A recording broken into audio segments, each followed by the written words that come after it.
Here we are inside of Facebook, and I'm going to walk you through the 5 things that I do, or the things that I'm looking for before I hit that confirm friend request. Now, to get to your friend request, you would simply click on this little icon of these 2 little people located at the top right of your account. And now, before we go any further, I know I have a lot of friend requests, and I'm not being mean by not confirming these, but this account is used for the video tutorials, and I never want to show anybody's information or their own personal account unless they've specifically given me a thumbs up or a yes that it's okay. And so I have yet to contact all of these people, letting them know that, hey, if you become a friend with me on this account, I might use your profile or the things that you're posting on some of these video tutorials.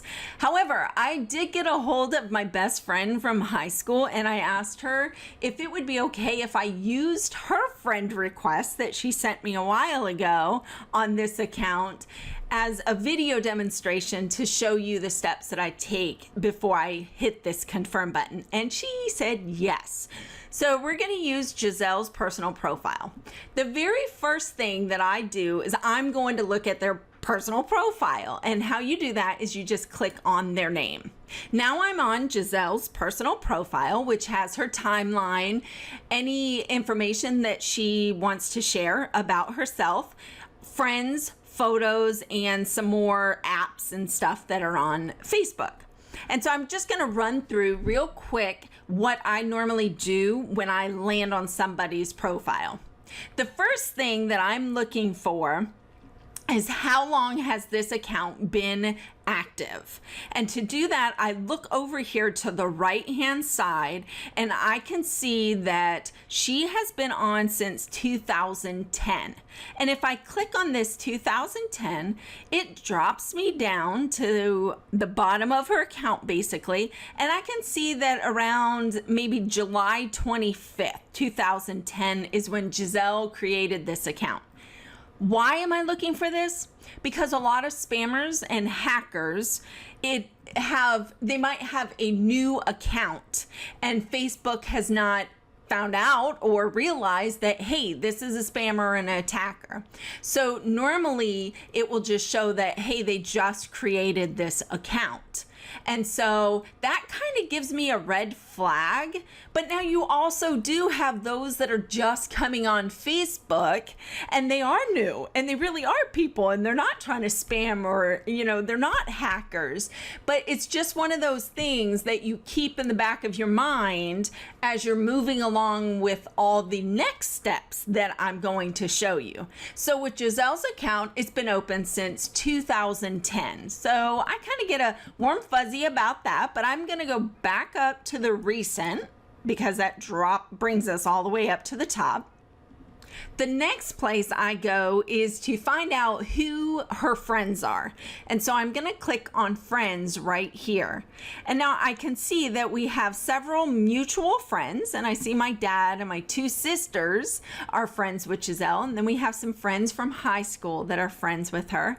And so the more mutual friends that we do have together, that kind of gives me a thumbs up. It gives me okay, we have a lot of mutual friends in common. If you'll notice, all I can view are our mutual friends. I'm not able to see all of Giselle's friends.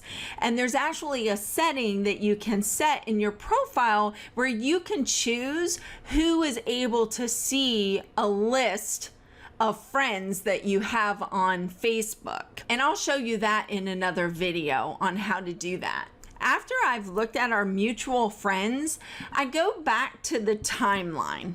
And the timeline, which is this to the right of the profile, gives me the ability to see how many people are actually engaging with Giselle.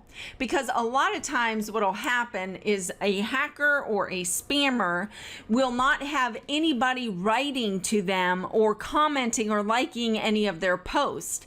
And their posts are just random things that they're putting out, but nobody's engaging. And so as I go down Giselle's timeline, I can see that a lady, Judy, has written to Giselle. Here is Kristen, who has tagged Giselle in a photo. I can go down a little bit, see more recent stories, and I can see that a Crystal has written on Giselle's wall, and people are commenting back and everything. So it's letting me know that she's engaging. And if I don't see that, then that's kind of a red flag. Nobody's writing to her, nobody's engaging on her post, nobody's liking or sharing or any of that stuff. Okay, so the next thing that I'm doing is I head over to the photos. And you know how they say that photos are worth 1,000 words?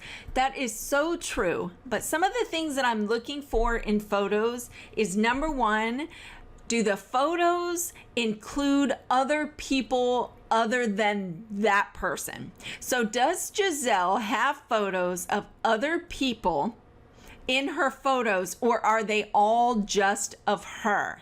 The reason why is because your cover photo, located right here, and your profile photo are all public. And so what hackers or spammers will do will be to go through your profile photos, and they could download those and create another account. And so on the new account, all they have are photos of you, or photos of that person in a profile.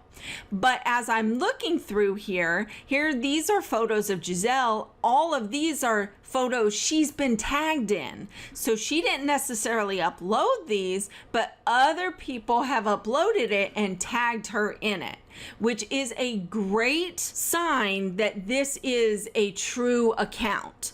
So these are photos that Giselle herself have uploaded that I can kind of look through and see what sort of photos that she's uploading. I'm also looking to see if there's anybody that I know in her photos that will let me know, hey, I know her and I know these other people. Now, if I've done those first 4 actions and I'm still kind of leery about this person, then the final thing that I do is I'm going to take a look at their about section. And now their about section, whether you can read it or not, is really contingent on their privacy settings. So as you can see, Giselle has her privacy settings to where maybe only her friends can see this information. And keep in mind, I'm not her friend yet. I have not confirmed our friendship. So she probably has this locked down, and I'm not able to see, where she's worked in education, maybe places that she's lived, her contact and basic info other than female, which she had to put that in when she signed up. Any family or relationships, any details or life events with Giselle. So unfortunately, a lot of people don't realize that you can lock this information down, and you can go to other people's profile, click on their about section, and it's wide open. But you can change this in the privacy settings. But if they do have the information filled in, then you're able to see it and make a better judgment of who this person is, where do they come from, what is their contact, maybe what is their family members and relationships that they have on Facebook. And that's the final thing that I do, that I'm looking at before I respond to the friend request with a confirm. If this video helped you in any way, why not like it, comment, and share it. Be sure to subscribe to our YouTube channel so you won't ever miss these free tutorials and tips on how to stay safe online. Oh, and don't forget to check out our Napoleon's Idiot series, where I teach Dad all about the social media networks. Until next time, y'all be blessed.